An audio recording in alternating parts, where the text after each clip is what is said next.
The oceans around Australia are quite literally taking the heat of climate change. Since 1970, the global ocean has warmed unabated, retaining more than 90% of the excess heat in the climate system. The effects of this change are already significant. To survive and thrive, we must adapt. At CSIRO, we are working with our partners to research innovative methods for adapting to climate change. Technological intervention. On Albatross Island, the endangered Tasmanian shy albatross build nests. These structures will shelter and protect the single egg a mating pair will lay for the year. However, the increasingly extreme weather events of the past decade have tested the durability of these naturally constructed homes, resulting in the loss of their precious contents. One way we can help is by introducing high-quality artificial nests that will withstand these events and encourage breeding success. Supporting adaptation for entire ecosystems is even more challenging. Assisted evolution. On the Great Barrier Reef, corals from northern waters are more heat tolerant than those from cooler southern waters. Yet due to distance and opposing currents, these beneficial genes are not finding their way south. One study bred corals from these two regions, resulting in a 26-fold increase in heat tolerance. This has led to an effort to seed 10 million of these resistant corals to cooler but warming reefs. The key to coral surviving bleaching events lies in the algae that live within coral cells. In nature, these algae are only exposed to elevated temperatures once a year during summer. We can speed up their evolutionary adaptation by culturing these algae in the laboratory and exposing them to elevated temperatures with more frequency and intensity. After 4 years of directed evolution, we reintroduced these heat-evolved microalgae into coral larvae and found them more tolerant to bleaching events.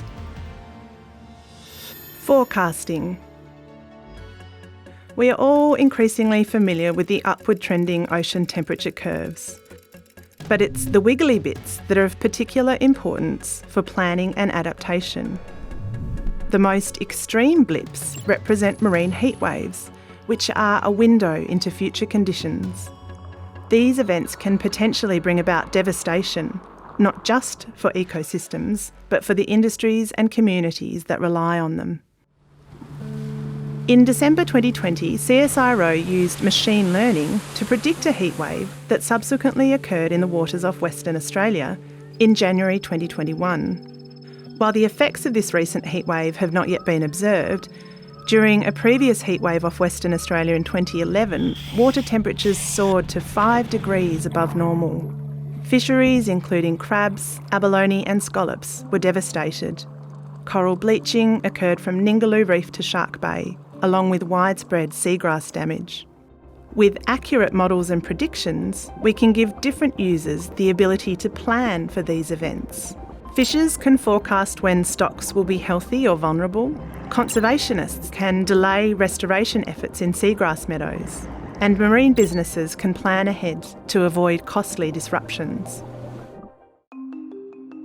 Working with communities. In far north Queensland, Torres Strait Islanders are only too familiar with the growing threats to their homes and livelihoods posed by rising sea levels, temperatures and inundation. We've seen a few changes on the reefs, especially with coral bleaching and also temperature changes in the water. We're working with these communities to understand and respond to impacts on the local fisheries that are both economically and culturally important. So we need more data to let us know what in 10 or 15 years time going to be like. So we like to do something now. Without the fishing industry, we wouldn't have a backbone to survive here in our region. Lobster fishers are learning to adapt to extreme temperature events by keeping holding cages deeper in the water during heat waves. And because warmer water holds less oxygen, they can improve survival by reducing packing density. our models are helping predict what to expect as temperatures continue to rise, ocean currents change, and critical habitats for fish and lobsters suffer damage.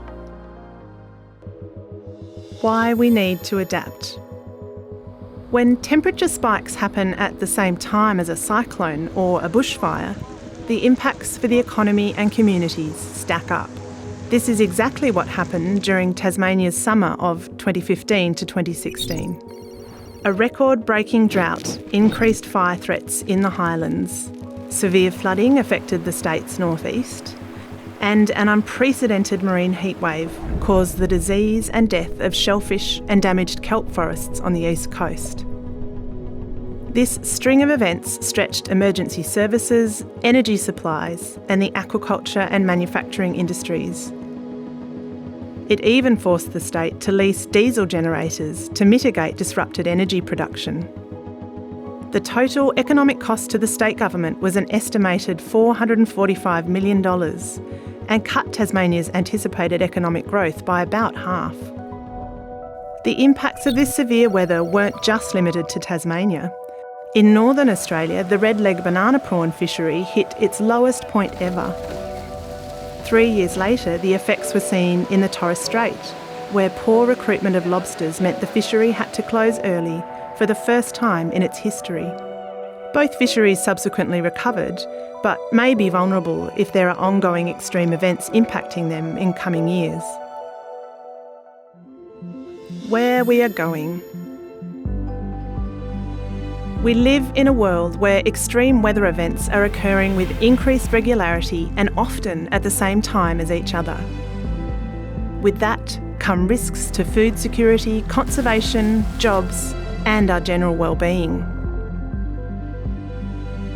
We can meet these challenges by utilising existing tools and ingenuity. We can adapt our communities and industries. We can assist in the adaptation of natural ecosystems that are already in peril. On Albatross Island, the Tasmanian shy albatross have accepted the artificial nests, personalising them with mud and vegetation. This project alone has seen a 20% increase in breeding success. As these chicks fly from the island for the first time, we can be encouraged that our action in adaptation will help serve future generations.